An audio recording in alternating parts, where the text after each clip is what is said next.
Hello everyone and welcome back to my Bold and Beautiful 29 YouTube channel. I hope you guys are having a wonderful day. Before we start, please hit the subscribe button and give this video a thumbs up.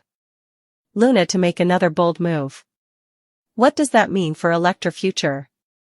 Plus, Hope has a big decision to make. Sheila just had to address questions from Will. The grandmother wouldn't expose Luna, but formerly Will is gone, she could lecture the youthful killer.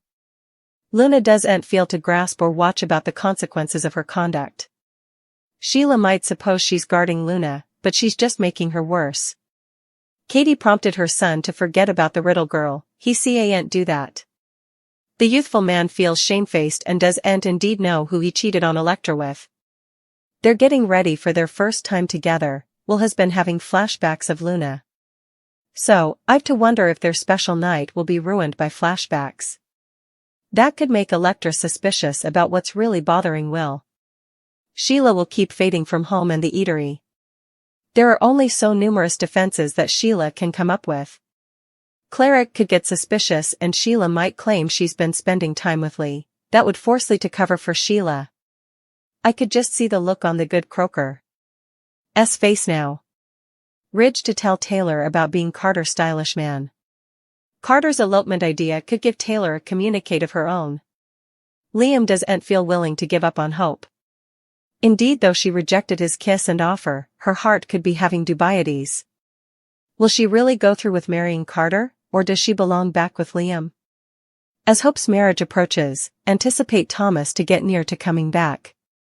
Daphne be on hand to soothe Carter's broken heart? Luna can't be contained, and that means it's only a matter of time before she ends up in the backwoods as then Pater's house. Is anyone going to tell Finn that his son isn't dead?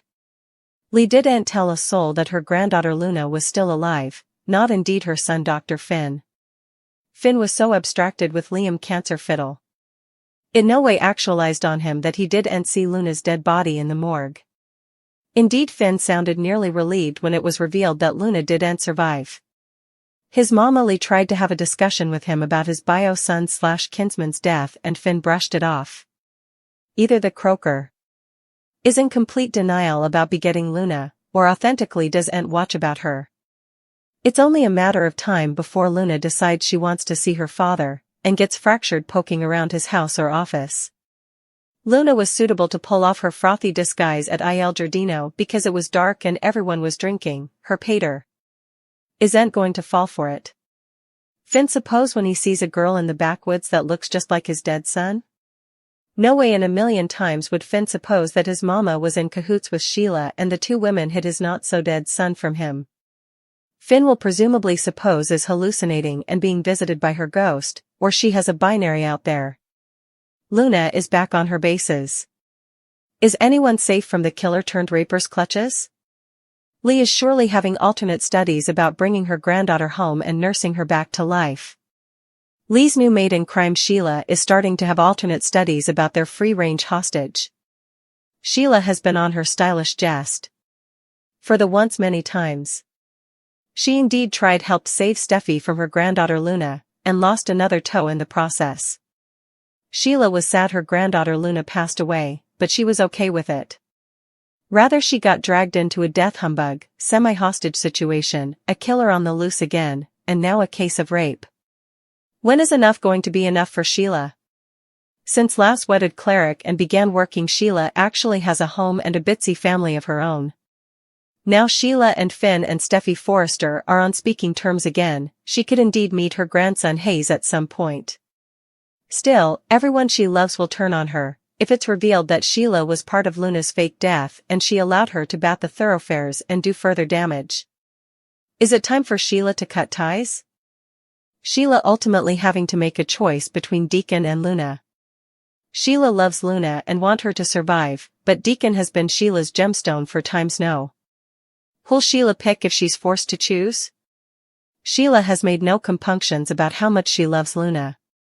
Sheila has told Deacon time after time how important she loves Luna and show she wanted them to get on. Cleric has no intention of getting close to Luna. Cleric is glad Luna is gone because she killed two of his stylish musketeers. Sheila believes that Luna is like her and can be redeemed. Still, Luna seems to Sheila's kind of crazy about 3 times over. Luna has no redeeming rates because Luna believes that she's entitled to have whatever she wants no matter what. Cleric has tried to explain that but Sheila refuses to hear him. Luna knows how Deacon feels about her and she doesn't like him at all. Luna wants to spend time with Sheila. It seems that Luna could decide that Cleric is a problem and go after him, especially if he figures out what happened with Will. After all, Luna doesn't want anyone to know that she slept with Will until she's ready. Still, he's clearly going to want to call the police and have her put down, if Deacon finds Luna alive. Luna may decide at that point that it's time for Cleric to go. Luna get her hands on another gun and try to kill Deacon so she can spend time with Sheila? Will Deacon survive going up against Sheila's lunatic granddaughter? Sheila may walk in and see Luna holding a gun on Deacon and be forced to choose between her hubby and her granddaughter. Sheila has formerly stepped between Luna and Steffi. Is Luna going to put her in that position? How far will Sheila go to save Deacon's life? Sheila and Lee have fought to try to keep Luna out of captivity and give her another chance to get effects right. Still, going after Deacon would clearly prove that Luna hasn't changed. Sheila be forced to kill her granddaughter to save her hubby? Will Luna manage to take out Deacon before Sheila gets time to act? Liam making a plea to Hope while Carter and Ridge make a pact. Plus, Will struggles with guilt over the night he see Aunt flashback. Electra and Will were going to go home together after his party. Still, he got too drunk, and Electra went home on her own. Deacon took Will home to his place to sleep it off. Luna snuck out and pretended to be a member of the delay staff, and Deacon took Will down. Latterly, she snuck into Deacon's and pretended to be Electra. Will was too drunk to realize Luna wasn't his gal, and they slept together. When Will and Electra talked the coming day, he snappily realized the woman he slept with wasn't Electra. Still, he didn't know who it was. Cleric gives Sheila a shoulder massage as a reason for going off about Luna. Sheila is okay and says she has been allowing about her granddaughter. Cleric can't help himself and reminds Sheila of all the bad effects Luna did before she failed. He says Luna wasn't going to reform as she wasn't like Sheila. Sheila, formerly again, thinks Luna would have been different if she'd had a guiding light in her life and wishes she could have been that person. Will's party continues, and he orders yet another vodka and soda pop from a not-so-disguised Luna. The party folks continue doing their thing and agitating how amazing the old Academy masks are. Will returns and it's clear he and Electra are all kinds of drunk. Zend wants to hit up the Lady Fritters, but drunk Electra calls them Lady Toes, which leads into a story about Sheila and 8 Toes, as Luna listens in. Electra brings up Luna and what a horror show she was. Zend mentions Luna's death and Electra says it was a relief as no bone has to deal with her again. Carter and Hope are getting wedded. Their marriage plans break down after Grace faked Liam's brain cancer. Everything broke while Liam's loved Bones rallied around him to help him live out the rest of his days. Of course, now Liam isn't going to die, and he's working out what he wants to do next.